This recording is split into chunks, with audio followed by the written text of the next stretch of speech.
Karena gue percaya namanya tabur tunai, tabur Tuai. tunai, Duit lagi. cuan lagi. Terlepas gue susah ngomong kayak gini. Kenapa? Karena gue punya privilege. Pasti orang nyerang gue nih. Ya enak lo anak orang kaya bangsat.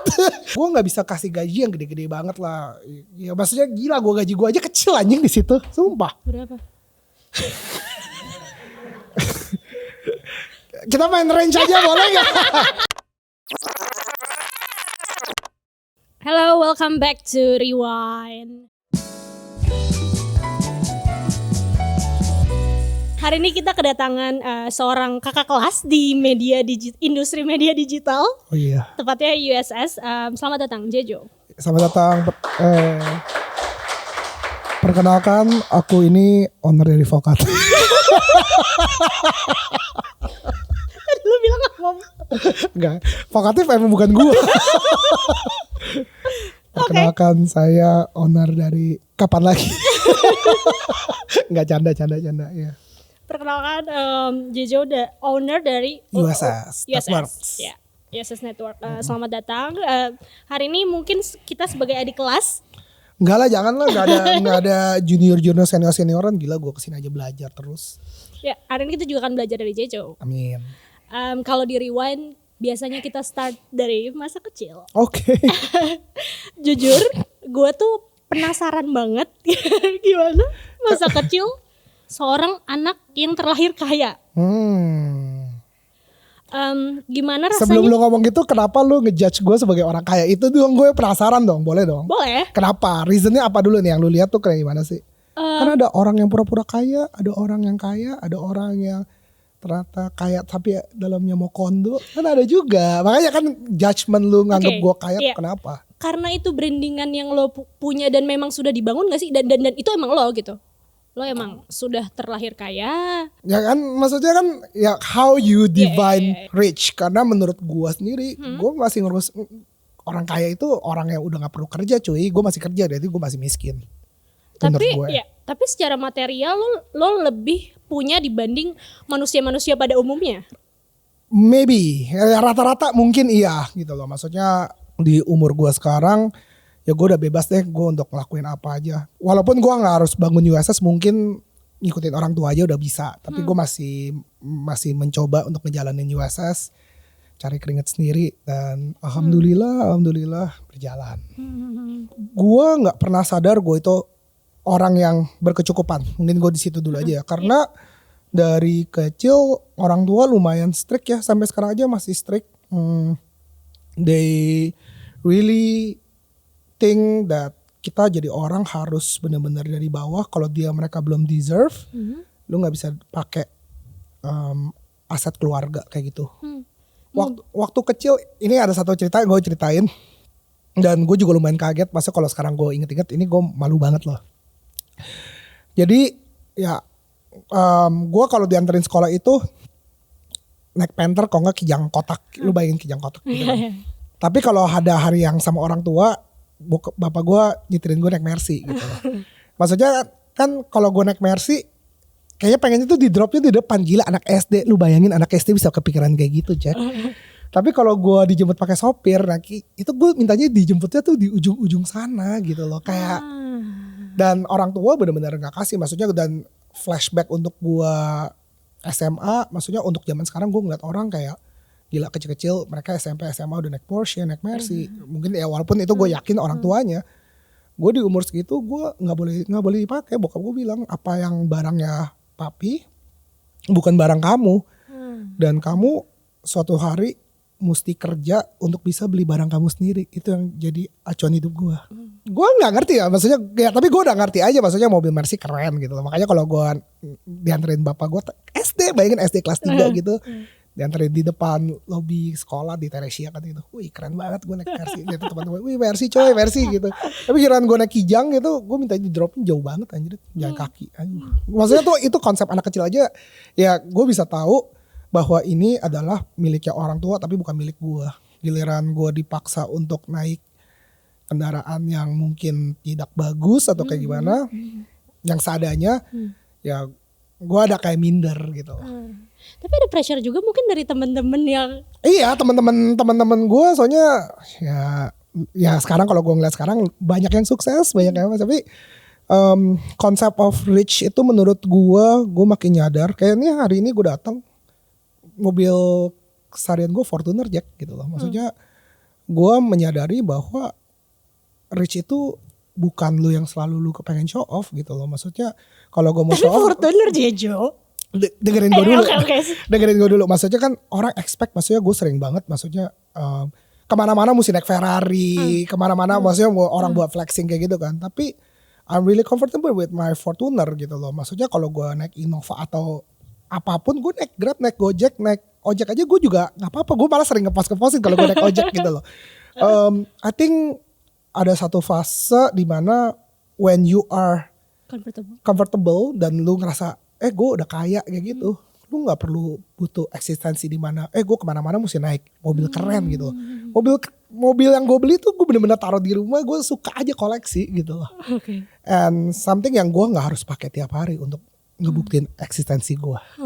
Tapi kan comfortable itu dibangun kan Jijo? Maksudnya lu nggak? Oh yes, definitely yes. Maksudnya gue pernah di fase insecure, tapi right now aku di fase yang gue naik Gojek juga gak apa-apa. Orang kalau gue kondangan gue naik mobil biasa, mungkin yang gak harus Mercy, gak harus Ferrari, gak usah Porsche. Maksudnya naik Innova juga I'm fine. Karena orang udah ngejudge gue udah bukan cuma dari mobil yang gue pakai, tapi orang ngejudge gue dari value yang gue bisa kasih gitu loh. Itu yang gue ngerasain. Kita masih balik ke masa kecil. Yes. Problem nomor satu ini at least di lingkungan gue gitu, cool. Yang gue sadari itu di orang-orang yang lumayan berkecukupan adalah kurangnya kasih sayang orang tua, karena orang tua terlalu sibuk untuk memikirkan misal usaha, bisnis dan lain-lain. Ya, it's happened to me. Maksudnya gue sorry dulu nih kalau mak gue atau bapak gue ngeliat, biasa bapak gue sih yang suka ngeliat.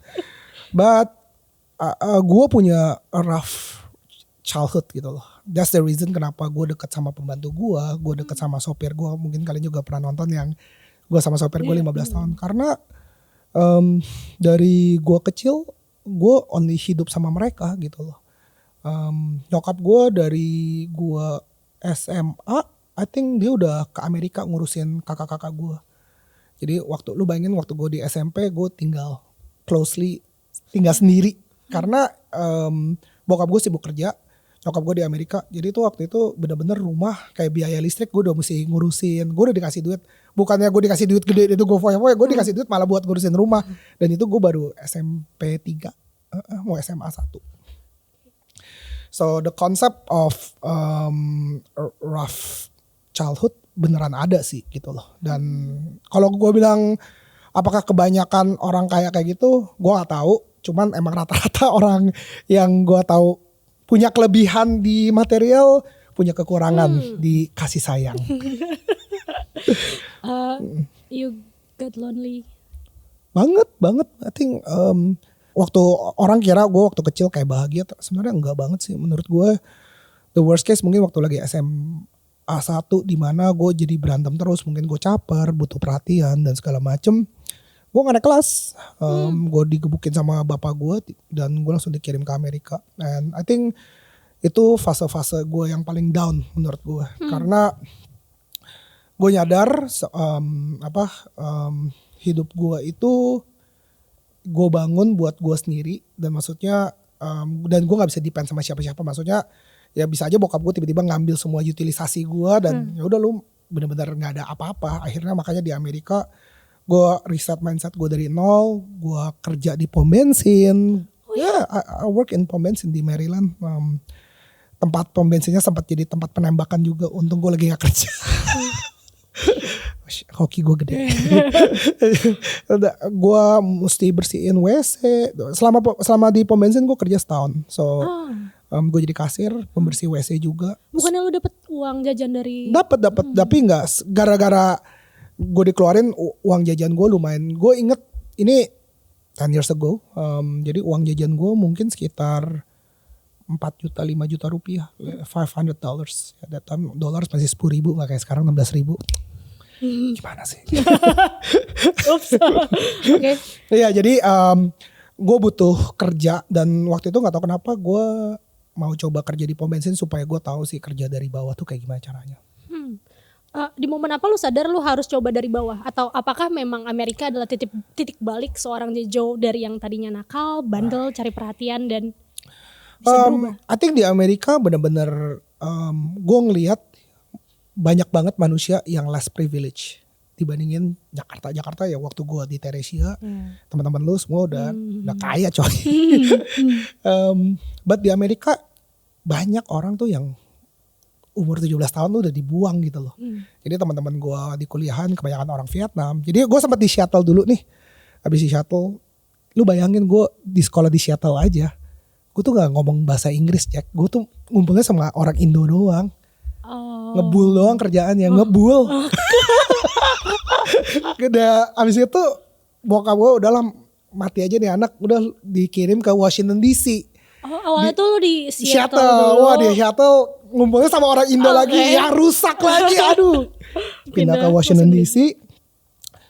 Di situ literally gue ngelihat orang-orang yang gak punya privilege. Maksudnya gue inget banget Ken Nguyen, teman Vietnam gue. Itu literally bapaknya cuma punya duit $2,000 buat titipin dia supaya dia bisa kuliah. Maksudnya come on man, ini bapak gue punya pabrik apa-apa. Ini orang dititipin $2,000 dan disuruh kerja. Jadi pagi kuliah, siang kerja, malam jadi bouncer. Lu bayangin. Jadi dan maksudnya those kind of thing ngebuka mata gue.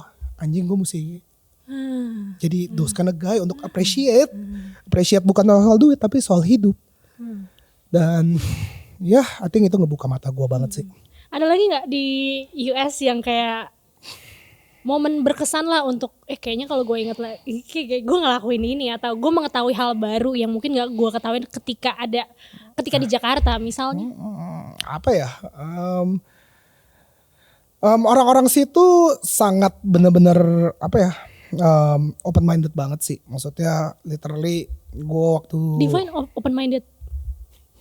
Maksudnya gue makin belajar matureship lah. Maksudnya di Amerika ya even though gue privilege, maksudnya gue dikirimin di sana dari orang tua, dikasih rumah, but somehow sebenarnya satu sih pergaulan sih menurut gue. Maksudnya di Seattle gue juga dikirimin sama-sama Amerika, tapi kenapa bisa berubah drastis? Karena bener kata orang, lu punya hidup itu cuman akan dipengaruhi adalah dengan 5 orang terdekat ya lu. Dan menurut gue itu beneran ada. Jadi kalau waktu gue dikirimin Seattle, gue cuman dekatnya sama 5 orang Indo dan semuanya ngebul semua. Ya udah lu ngebul juga. Tapi lu dikirimin di Seattle, teman-teman lu waiter, teman-teman lu ya pada semuanya mau maju lah, mau sekolah, mau apa. Ya lu jadi orang yang you are become people like yang close with you gitu loh. Dan sekarang ya gue juga mendekatkan diri gue sama orang yang ambisius, mau maju, mau kerja, mau apa. Dan itu yang nge-build gue sampai sekarang sih. Tuh. Tapi abis dari itu lo harus cabut balik ke Indonesia. Yes, ya. Dan untuk meneruskan usaha. Iya, cuman di situ gue ketemuin sneakers. Oh di US. Di US. Jangan-jangan USS adalah Apa? Enggak, USS adalah US dari enggak ya. Apa? Jadi US. Oh, bukan. Mirip ya. Awalnya banget itu. Wow. Oke, sorry. Oke, lanjut. Jadi gue tuh waktu di Amrik, gue DC sama New York tuh deket 1,5 jam naik mobil gitu kan. Sampai di sana gue sering kayak ngomong, itu ngapain orang-orang pada ngantri di toko sepatu, Jack? Kayak maksudnya gue juga bisa beli sepatu. Enggak, itu lagi ada rilisan. Gue inget banget itu mereka lagi rilis Jordan 1 Brad I think 2013 kalau gak salah. Ini gue masih itu. Cuma maksudnya gue kayak apaan sih gitu. Kayak gak jelas banget gitu. Gue pelajarin ternyata yang mereka ngantri tuh sneakers yang rare gitu kan. Dan gue yang kayak wah gue mesti pelajarin nih. Dan waktu gue pelajarin, gue buka forum, Nike forum, Nike Talks dan segala macem. Oh ternyata sneakers bisa cari cuan tambahan dong. Ternyata gue nemuin nih passion gue. Ternyata tapi dulu sneakers belum jadi passion lo? Belum. Maksudnya gue cuman suka belanja tapi gue gak ngerti gitu. So jadi waktu gue udah ketemu sneakers, gue nemuin nih passion gue. Passion gue ternyata gue itu suka duit.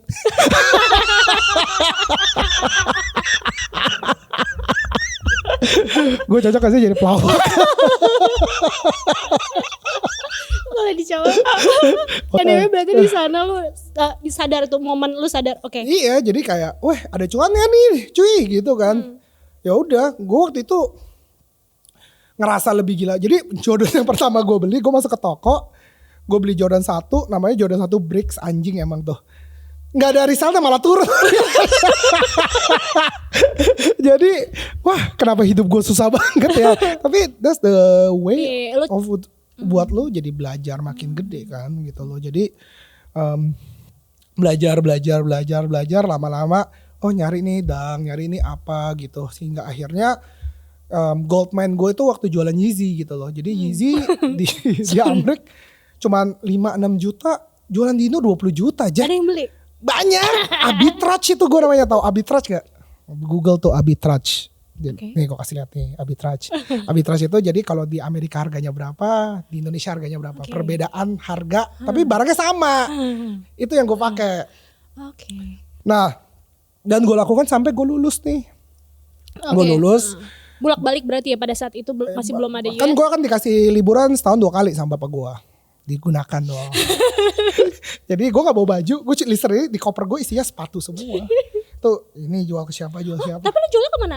Orang Indonesia. Pada saat itu gimana caranya lo menjualkan barang-barang? Facebook, Friendster man. Lu hidup bukan di zaman Friendster kan. Oke. Page gue itu penuh dengan custom buy sneaker from here. Gue suka sosial media juga gitu loh.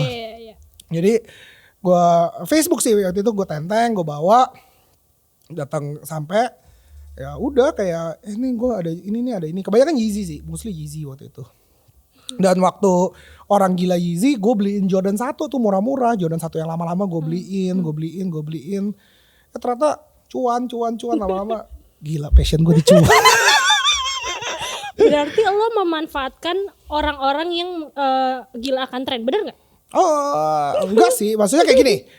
Kalau lu bilang memanfaatkan, gue nggak bakal terjun ke dunia tren. Maksudnya gue sendiri nggak bakal ngerti. Oh yaudah ini namanya sneakers, yang penting gue cuma tahu jualannya doang, tapi gue nggak taruh dalam hidup gue, gitu loh. Maksudnya ada orang yang menjual, ada orang yang hidup dengan the way of livingnya. Gue hidup di situ karena asal mulanya gue itu, sebelum gue kecuan, gue tuh mau jualan sneaker karena gue mau sneaker yang gue beli tuh gratis. Jadi misalnya kayak gini, gue ketemu Jordan 1 Brad misalnya, ini harganya 5 juta di pasaran. Tapi kalau gue beli retail 2 juta nih gitu. Jadi gue mesti beli berapa supaya sepatu gue gratis? Gue mesti beli 3 kan? Lah bener gak? Waduh mat lu jelek nih. Jadi gue kalau beli 3, bener lagi. 2 kali 3 kan 6 juta. Ini gue jual 5 juta, gue coba jadi baru cuma 1 juta. Ya gitu lah. Just tipper gitu loh. Just tipper kan kebanyakan ya karena mereka habisnya duitnya buat konsumsi kan gitu loh. Tapi lo balik dan harus nerusin usaha orang tua. Lo ada kemarahan gak pas di situ? Enggak sih, gue actually kalau gue sampai sekarang kerja sama orang tua kayaknya lebih kaya daripada sekarang. Tapi kan kaya tidak fulfill kan? Tidak fulfill, benar. Kaya itu cuman apa ya? Back again kayak gini loh. Jadi waktu gue kerja di pabrik, keluarga gue datang, gue masuk ke kantor, rapi deh, lu keren, poms gitu kan, maksudnya duduk di kantor gitu, nggak tahu nih tulisan apa, so keren aja. Lu ngerasa ada something yang missing sih. Lu kayak hidup purpose lu apa sih? Hidup purpose lu pura-pura kayak gini, atau lu kayak mau coba? Gue tuh suka ngiri waktu gue ngeliat Instagram orang waktu itu bikin Doom. Waktu itu yang bikin Doom gue sempat kayak ngobrol, gue mau bikin, soalnya gue di Seattle gue suka Thai tea gitu, gue mau bikin Doom juga, cuman idea is just an idea kalau lu nggak execute gitu loh. So the time gue ngerasa kok hidup buat fulfill your family itu nggak seperti hidup gitu loh. Dan gue dengar banget tiap kali gue di pabrik, anak bos. Itu yang kayak, iya posisi gue tinggi di situ, gaji gue enak di situ, tapi you don't feel alive. And ada beberapa banyak orang nggak apa-apa mereka nggak feel alive, tapi mereka cukup dapat duit itu cukup. Tapi for me it's not gitu. Gue mau coba dibalik bagaimana kalau gue berkekurangan tapi gue mau coba jadi alive gitu loh. Ini situasi nggak bisa dilakukan oleh semua orang ya, karena back again gue bisa ngelakuin itu karena gue punya privilege, and I'm really happy, really grateful gue dapat kesempatan seperti itu. Nggak semua orang dapat kesempatan seperti itu, but I'm just using my momentum aja gitu. Dan nggak semua orang bisa menggunakan privilege mereka. Gue sering lihat kok banyak orang-orang kaya yang akhirnya nggak bisa kerja karena terlalu dimanjain sama orang tuanya. And gue bener-bener posisi gue tuh dari kecil gue benci banget sama bapak gue. Tapi sekarang gue tiba-tiba kayak anjing ya, nih orang bener ya. Nih orang gue appreciate, gue respect loh. Padahal dulu gue benci banget sama bapak gue. Tapi lo masih benci sama bokap lo gak? Sekarang udah enggak. Sekarang saya udah dikasih akses. Berarti bagi dia lo patut mendapatkan itu. Patut, ya karena kan? Awalnya. Respect itu gak bisa dibeli. Tapi respect itu lu mesti earn. Hingga pokoknya bapak gue kayaknya berubah tuh juga gak 5 tahun yang lalu. Kayaknya baru the last 2 years. Setelah gue bisa cari duit, gue bisa apa. Mungkin bokap gue pengen kaget waktu gue beli mobil gue sendiri kali. Kok bisa beli mobil sendiri gitu. Porsche, gue bisa beli mobil Porsche sendiri gitu. Dan itu bapak gue kayak, hah bingung gitu. Ah lu ada duit? Ada dong. Bisa nih hasil dari kerja kayak gitu. Waduh gitu, mantep ya gitu. Ngobrol-ngobrol, dia tanya lah kerjaan gue apa. Ya dulu soalnya yang waktu gue pulang-pulang bawa Yeezy itu benar ini udah banyak banget yang ngutip nih. Yang literally bapak gue bilang, gue bilang kan, Pik gue mesti seriusin nih jual beli sneakers gue nih, gue mesti keluar. Nah itu bapak gue cuma ngepok doang, ya udah lu siap-siap jadi miskin. Kalau anak gue ngomong gitu gue juga bilang yang sama, lu siap-siap jadi miskin. Tapi dari statement itu, lu pernah takut miskin gak? Sering tiap hari sampai sekarang gue juga takut miskin. Minum tolak miskin. I think ya gue senang, gue selalu kepikiran, maksudnya gue suka ngamburin duit. Maksudnya untuk, gue percaya dalam bisnis itu semakin lu takut mengeluarkan duit akan susah untuk masuk duit. Go out there, find new people, find new venture, find new business. Pelajarin, kenalan, ya kalau lu bisa invest ya duit lu putar. Pokoknya kan misi dalam hidup gue sekarang ini, duit gue itu mesti ngalahin inflasi. Kalau inflasi di Indonesia 5%, ya duit gue dari tahun lalu asetnya misalnya ada 1M, ya gue mesti bisa jadi 1M plus 5%. Purpose hidup gue sekarang itu tuh gitu. Misalnya. Jadi gimana duit gue bisa, kalau duit gue bertambah di atas inflasi itu, berarti gue berhasil. Misalnya. Gitu. Tapi kita masih balik ke masa-masa lo bekerja bersama bokap. Apa yang lo pelajarin, Jejo? Maksudnya sekarang lo ibaratnya udah jadi founder gitu, pemilik sebuah usaha gitu. Tapi pada saat itu lo bisa dibilang di bawah. Apa yang lo pelajarin dan mungkin lo aplikasikan di apa yang lo punya sekarang di USS misalnya? Lo boleh tanya semua anak USS, Jejo itu orangnya tepat waktu banget. Lu kesini gue kaget kali, anjing. Tepat waktu cuy. Keren banget. Time benar-benar penting banget sih. Lo boleh percaya atau gak percaya ya, gue sama bini gue aja, kalau bini gue telat 15 menit gue tinggal. Mau kondangan, mau itu acara bareng, gue tinggal. Kasar gue tinggal, gue bener-bener gak gue ngomong, gak gue apa, bye. Lo gak pernah berantem apa gara-gara itu? Berantem.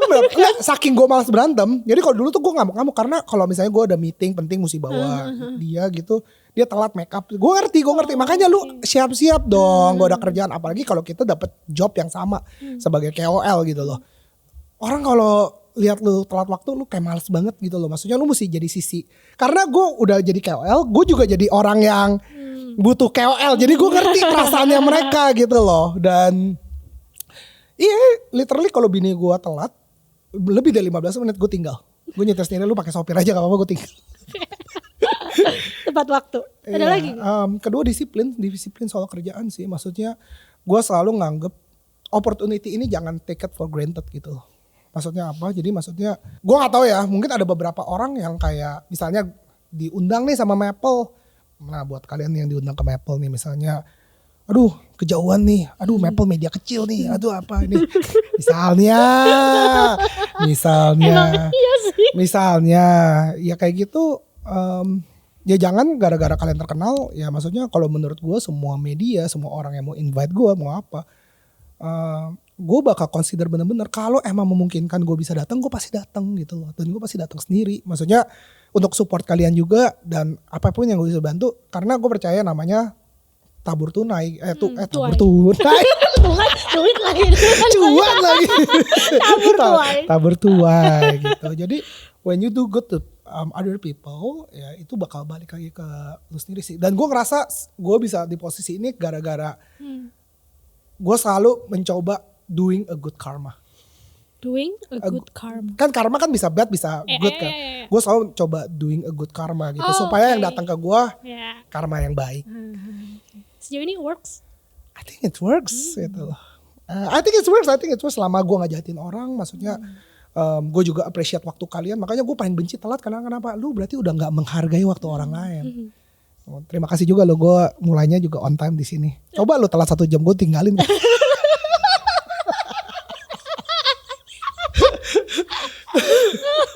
Kita nggak pernah terlambat ya. Oke. Tadi disiplin, dua hal itu. Ya, disiplin, tepat waktu. Sama ketiga terakhir hardworking sih. Maksudnya sampai sekarang kalau gue ngeliat orang tua gue, dia umur 65 tahun, kakek gue 86 tahun. Masih kerja, anjing ya. Gue kadang-kadang bingung kapan gue pensiun. Ini kenapa dua Cina-Cina kerja? Kasih ke gue kayak. Aduh gue bingung deh. Jangan kelihatan.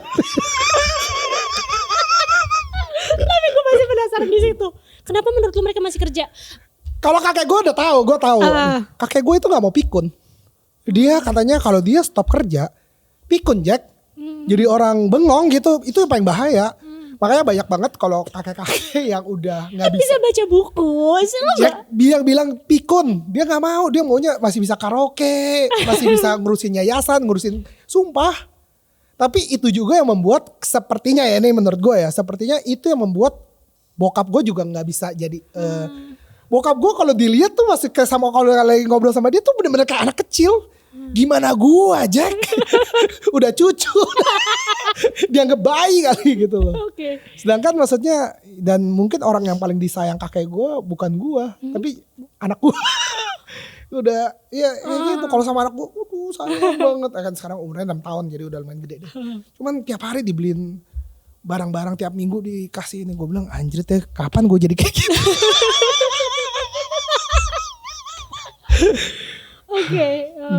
Pantesan lu kaya. Tadi aja kakek lu 85 tahun masih kerja. 86 masih kerja. Iya, bapak gue 65 masih pabrik. Iya. Oh, kira-kira apakah lo akan melihat lo di posisi bokap atau kakek lo masih kerja di usia segitu? Pengennya sih enggak. Lo ngapain slow living apa? Pengennya sih di teras udah gitu lagi makan sate. Itu tangan kanan gue cerutut tebal banget, gendut. Kubahabayan. Lagi dengerin apa ya, lagu Jaksel deh apa. Reggae. Jangan Mona Lisa, udah katro itu. Jadi kayak ya gue pengen gitu, cuman kayaknya enggak sih. Udah darah gue, karena maksudnya tiap kali liburan gue sempat nanya sama bini gue segala macam kan, maksudnya Jeff lu gak ada capek-capek ya, maksudnya emang darah gue emang bener-bener gue gak bisa diem.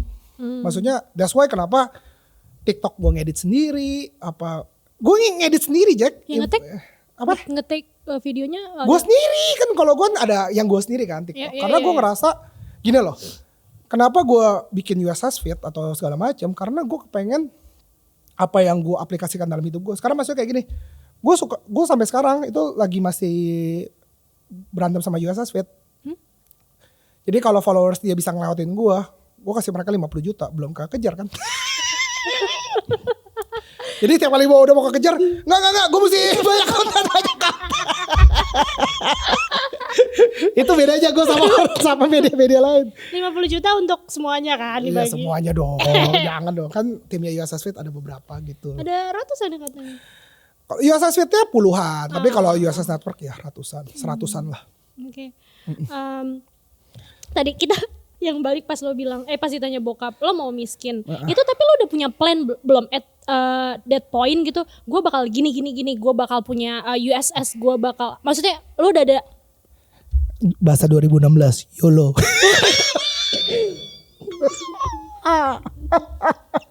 YOLO, dengerin lagu Drake dulu. Oh ya, YOLO.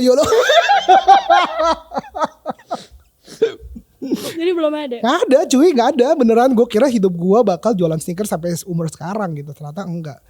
Ternyata life is really fast. Maksudnya, ini gue ngomongin serius nih. Yeah.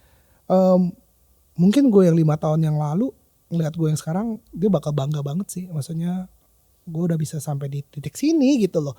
Mungkin bukan, gue juga 5 tahun yang lalu gak mungkin, gue juga gak percaya kalau gue punya uang, hasil, mobil. Tapi dari balik itu semua yang mungkin dia akan paling bangga, Jeffrey Joe yang 5 tahun yang lalu akan bangga, bokapnya respect dia sekarang. Dan I think ya untuk sekarang respect gue gak tahu kalau tahun depan gue bangkrut. Balik lagi. Amin. Tapi balik lagi. Ya lu balik lagi. Oke, gini. Oh, jadi pertanyaan gini, kalau nggak ada yang tahu bener, kalau amit lo bankrupt, apa kalau akan balik ke pabrik plastik itu? Ya kalau umurnya udah 40-an ya mesti ya, kalau bisa lanjutin.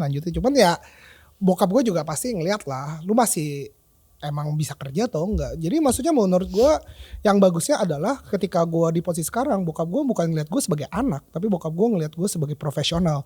Jadi kalau usaha gue bagus di luaran, waktu balik lagi akan bagus. Percuma dong kalau gue tiba-tiba di sini hancur, bokap gue bilang ngapain lu mau masuk, lu mau bikin bangkrut perusahaan gue, kan bisa kan. Jadi I think kuncinya adalah ya kalau lu mau kelarin baik-baik di USS ya kelarin baik-baik gitu loh. Give the high note kan, maksudnya either lu jadi heroes atau lu lama-lama jadi villain, kata Joker. Oke. Gue suka baca buku loh. Buku apa sih, Jo? Apa sih? Aduh yang di Bali tuh. Life, Love, Preach. Oh, Eat, Pray, Love. Eat, Pray, Love ternyata. Iya. Okay. Enggak sih, gue biasanya kalau beli buku gue cuma ke halaman terakhir sama. Oh, oke, tutup. Jadi pajangan rumah. Duh anjing, gue ngelawak banget sih di sini. Tapi banyak banget orang gak nyangka kalau gue selawak ini. Lu baru menyadari atau lu udah tahu nih, kayaknya si Jejo lucu nih gitu. Ada part-part yang kayak sebenarnya nggak serius-serius banget dan nggak. Gue emang gila di kantor gue aja lu buat tanya USS, gue tuh dibully sama karyawan gue, sumpah. Nggak ada yang maksudnya, oh iya pagi pak gitu, enggak anjing. Kadang-kadang dipukul-pukulin. Sama gensi-gensi itu ya? Iya dalam hati gue yang gaji loh. Mau gue pecat. Tapi itu di dalam hati kecil.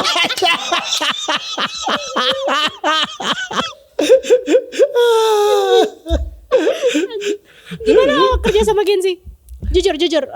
Seru. I think they are the one that keep me young. I think alive, young, dan maksudnya mereka beda lah. Maksudnya sama mereka itu mereka kerja benar-benar pakai hati sih, bukan pakai tenaga, pakai hati. Jadi tenaga mereka ya sangat pendek. Tapi kalau mereka lu udah dapetin hati mereka benar-benar kerja gila-gilaan buat lu sih.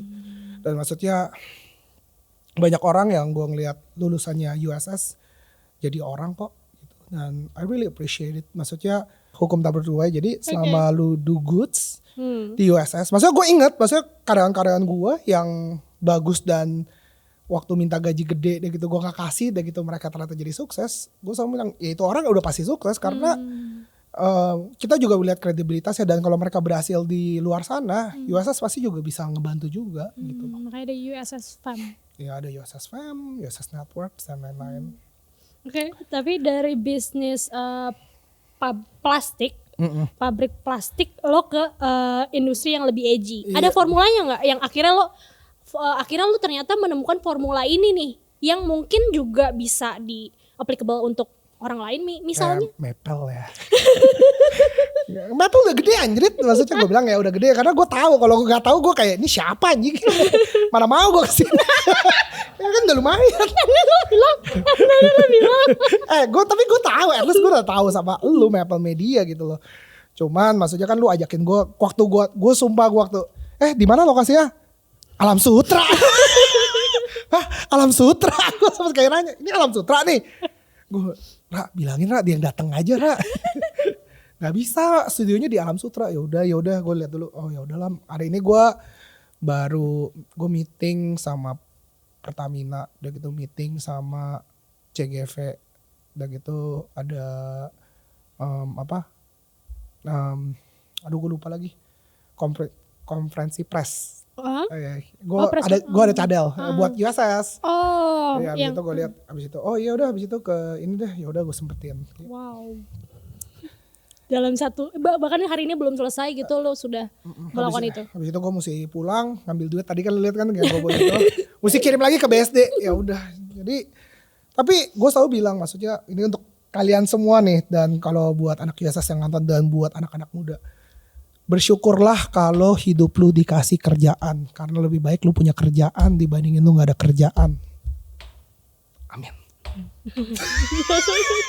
Kan banyak tuh gue anjingnya gue kerjaan banyak ya tapi duitnya dikit.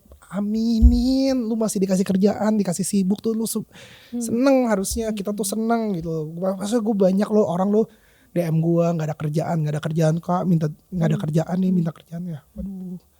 Karena gue yakin kalau lu kerja bagus buat diri lu, at least kerja bagus aja.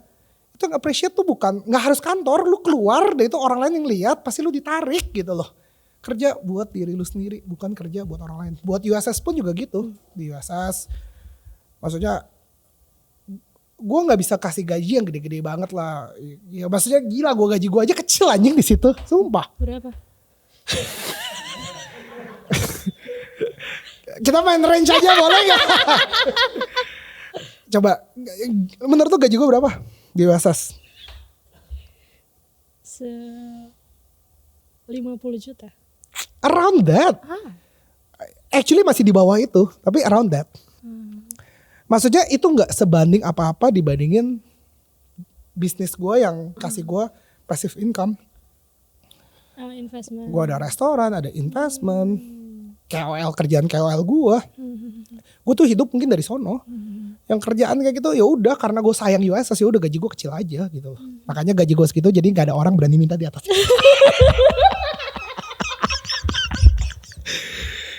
Gila lo, gaji lo mau di atas gue. Nih lihat nih slip gaji gue. Pinter kan? Sebenarnya gue taruh aja 10 juta.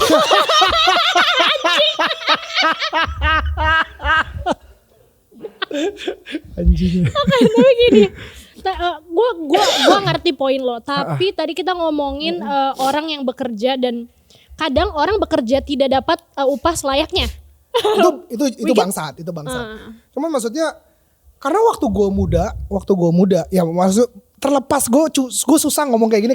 Kenapa? Karena gue punya privilege kan. Pasti orang nyerang gue nih. Ya enak lo anak orang kaya bangsat. Lu bapak lu punya pabrik kan, gue masih digituin. Jadi gue nggak bisa speak to everyone, but I'm just gonna say waktu lagi muda bukan banyakin uang tapi banyakin experience gitu loh. So when you are 20 until 30, do it not for the money but do it for your experience, do it for your mentality. Karena gue percaya banget kalau hidup lu keras, you work hard, your life will get easier. Tapi kalau lu kerjanya easy, your life is gonna be hard. Trust me. Apa formulanya USS bisa senaik ini? Enggak lah, I think menurut gue apa ya, lu lihat-lihat aja yang works out. Maksudnya gue juga nggak semua kontennya USS juga viewersnya 100.000 ke atas gitu. Menurut gue di era sekarang sangat susah sih untuk kalau lu nggak pakai orang yang terkenal atau orang yang happening, itu bakal susah sih. Jadi menurut gue ciptain api yang gede aja. Maksudnya USS kita udah tahu formulanya. Orang ke USS kalau nontonin thriftingan, nontonin thrifting, shopping, belanja tuh kencang. Di konten gue aja kencang, tiap kali gue belanja di TikTok jebret yang nonton bisa 500.000, 600.000. Oh ya udah, itu formula gue gitu loh. Dan apa yang formula gue belum tentu kepake di formula lu. You need to find your identity itu apa, followers lu nyari apa. Ya gue ajak komedian, gak semua komedian bakal naik kok. Komedian yang cocok Oza, Sastra. Tapi kan karena kan mereka terbalut dengan budaya lifestyle dan Jaksel gitu kan. Okay. Bener gak sih? Yeah. Jadi find your unique selling, find your identity, dan maksudnya Oza pun di tempat gue bukan ngelawak tapi jadi BAP gitu kan. Itu kan acaranya USS dan pastinya appreciate orang-orang sih yang kerja di sama lu gitu. Gimana awalnya dari BAP yang lo dan Kevin sebagai hostnya lalu menemukan Oza dan menjadikan Oza sebagai seorang host? Sumpah mati, ini lu boleh tanya sama Oza sama Kevin ya. Itu gue nemuin dia di TikTok sama Twitter sih. Gue bilang nih orang lucu banget anjing, followers cuma 8.000 tapi lucu banget. Undang kan sebelum dia kayak sekarang. Iya, undang kan jadi guest list gitu kan. Waktu itu kita baru bikin BAP juga, kita udah ke video keempat kali ya. Anjing udah bikin 4 video. Yang nge-view cuma goceng anjing banget. Sialan. Tapi waktu ajak Oza tiba-tiba jadi 100.000. Gue kayak maybe this is the formula. Maybe dia lucu banget. Maybe dia bukan Cina. Vin, kita terlalu Cina, Vin. Udah diterima. Kita mesti ada ras sebelah untuk bersatu. Itulah USS, Vin. Gitu loh. Iya, gue sedih banget anjir. Apa emang orang Indonesia serasis ini gak mau menerima orang Cina seperti saya? Saya juga. Viewsnya kayaknya kecil deh gara-gara kita Cina.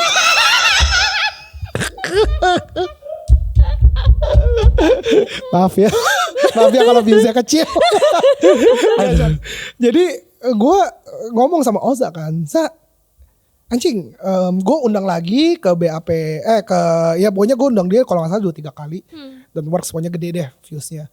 Udah gue tanya, lu nggak mau di sini aja sebulan? Gue inget banget tuh sebulan gue bayar dia 2 juta anjing berarti. 500.000 satu per episode waktu itu, Tuhan. Balik lagi dong gitu. I think dan Oza gue bilang salah satu orang yang unik banget karena pertama, kalau lu mau invest ke people, dan menurut gue Oza tuh orang yang tepat. Dia ngebangun orang-orang sekitarnya. Jadi dia ngebangun timnya dia sendiri. Kayak Sastra mungkin bisa bilang naik juga gara-gara Oza juga gitu loh. Dia jadi punya komunitas sendiri, dia bisa naik, dan maksudnya yang kedua dia benar-benar inget. Maksudnya USS bisa aja tuh waktu dia tiba-tiba naik dan join MLI, gue udah pakai harga gue yang paling baru gitu. Enggak, dia masih kasih harga bagus, bener-bener yang kita masih mampu gitu. Keep up the trend aja sih. USS kan makanya kita punya itu kan cultivating the trend. Cultivating the culture gitu loh. Maksudnya apapun yang trend, jangan pernah. Kenapa pun gue nggak pakai nama Urban Sneaker Society lagi, gue ganti namanya jadi USS karena kita nggak mau stuck sama sneaker. Kalau sneaker mati gimana? Ya kita kan makanya kita ngejar tren, ngejar lifestyle, karena lifestyle nggak pernah mati gitu loh.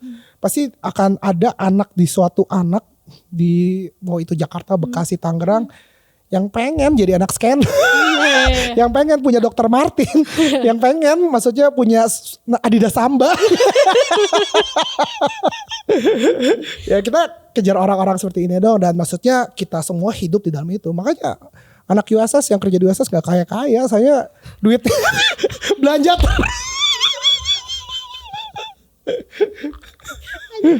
Oke, tapi kita ngomongin di situ, ngomongin di USS sangat identik dengan Jaksel, enak. Amin lah, amin. Enggak lah. Maksudnya mungkin kalau orang ngerasa gitu ya bagus lah. Ya kita kenapa ngeklaim Jaksel karena ya kantor gue aja di Wijaya itu kan kurang Jaksel apa lagi. Udah itu aja sih. Gue penasaran.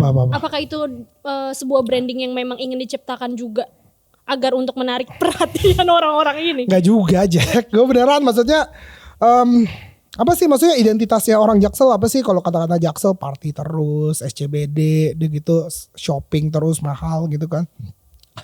Menurut gue konotasi itu enggak sih. Menurut gue yang lu mesti didik adalah gimana lu cari duit dari dunia skena itu sih.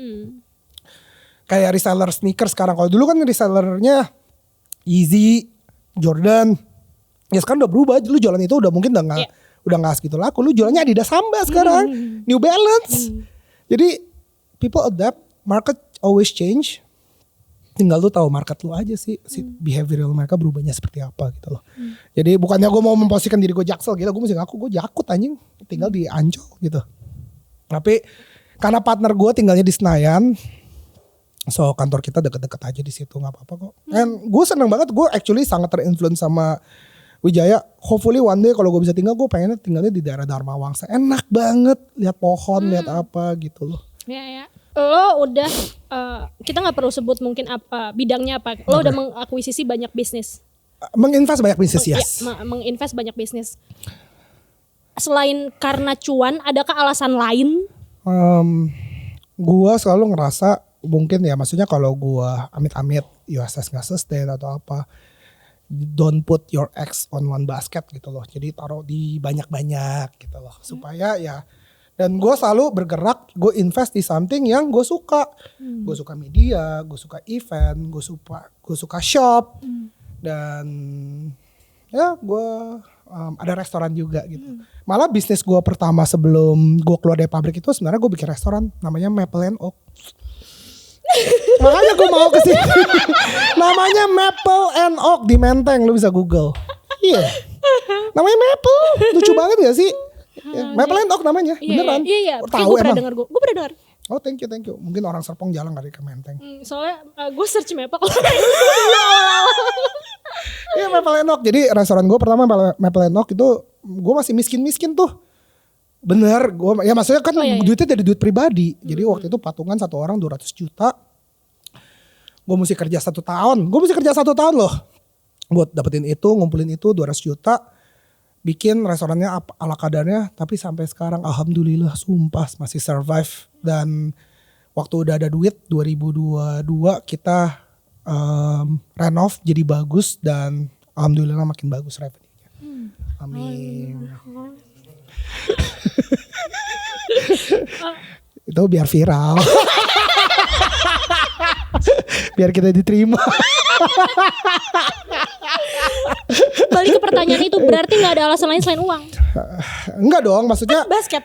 Ya pertama satu itu, sama kedua ya gue suka invest ke satu yang gue suka. Karena gue suka, gue gak pernah tuh kalau lu lihat gue tiba-tiba invest ke pertanian, perkebunan, anjing, tambang, itu kan banyak yang ngajakin. Aduh enggak lah, gue gak mau ikut. Oh beneran? Misalnya nih lo ditawarin. Karena kayak gini, alasannya adalah ketika lu gak mengetahui itu, lu jadi rawan banget digoblokin dan diituin. Jadi lebih baik lu invest ke something yang lu udah tahu gitu loh. Makanya tiba-tiba ada orang, langsung kripto gitu atau apa. Kalau lu gak tahu kripto mendingan jangan, Jack. Semakin lu paham, semakin, maksudnya kalau ada orang nih misalnya yang ngejudi atau kayak gimana, itu orang kalau emang dari kecil dia bisa ngejudi, itu kerjaannya dia, Jack, bukan ngejudi lagi. Tapi kalau kita nggak tahu apa-apa, jangan dong gitu. Dan judi ilegal. ISS udah 6 tahun. Iya ISS 6 tahun. Urban Sneaker Society. Pertama awalnya itu JSD dulu baru. Iya, itu gue ngikutin dia tuh, maaf. Maaf ya JSD. Tapi katanya sebenarnya ide itu udah ada sebelum JSD. Karena kan dari Amrek gue udah tahu kan ada. Iya. Cuma waktu JSD bikin itu memperkuat klaim gue. You don't have to become the first one. Actually lu bisa kedua dan ketiga. Cuman make sure ketika lu buat sesuatu, lu harus membuat lebih bagus dibandingin yang pertama. And JSD benar-benar ngerubah mata gue banget. Having a great competitor itu ngebangun banget. Makanya gue suka banget kalau ketemu orang yang bisa jadi kompetitor gue. Karena itu yang ngebangun gue untuk jadi super kompetitif. Dan bikin gue semangat kerja banget sumpah.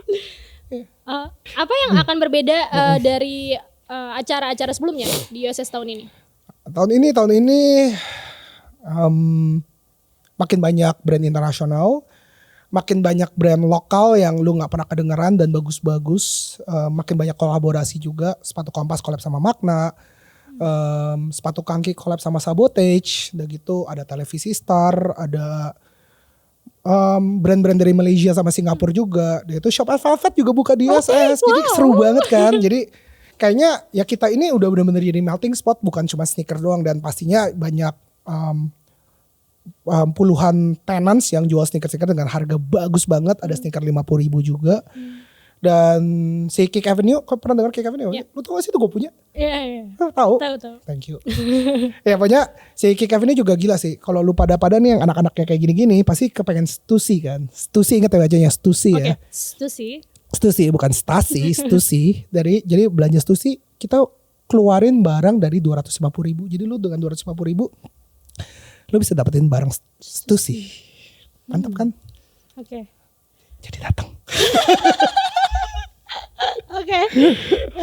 Selain itu juga banyak penampil musisi ya. Ada Bass Boy, ada Envy. Woi gila selatan banget ya. Jadi ya hopefully seru. Dan gue senang banget mereka bisa support juga. Dan mungkin yang paling seru banyak retailers kan Mbak. Ada Nike SB bakal keluar di ODD.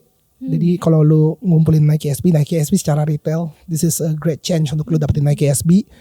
Dan fans untuk pertama kalinya kita kasih booth sepanjang 30 meter buat lu main skate, main ramps, dan lu bisa beli barang-barangnya dia. Ini fans official. Jadi gue seneng banget USS itu bukannya, woi local pride cuy, woi brand luar semua. Enggak, ini adalah melting spot di mana mereka bisa berkolaborasi dan pastinya menyuguhi banyak-banyak barang bagus buat kita semua. Oke, interesting. Gila. Iklan banget ya.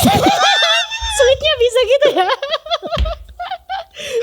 Emang lu bisa ngeliat ya kalau gue profesional sama gue ngebaca ngelawak beda banget. Gue kepengen yang one day gue bisa ninggalin legacy yang bagus, bukan cuma buat ke keluarga gue tapi buat ke karyawan-karyawan gue. Pilih mana? Oza Rangkuti, Akbari. Fuck man. Dua-duanya gue temenan. Cuma kalau numbers ya gue pilih Oza.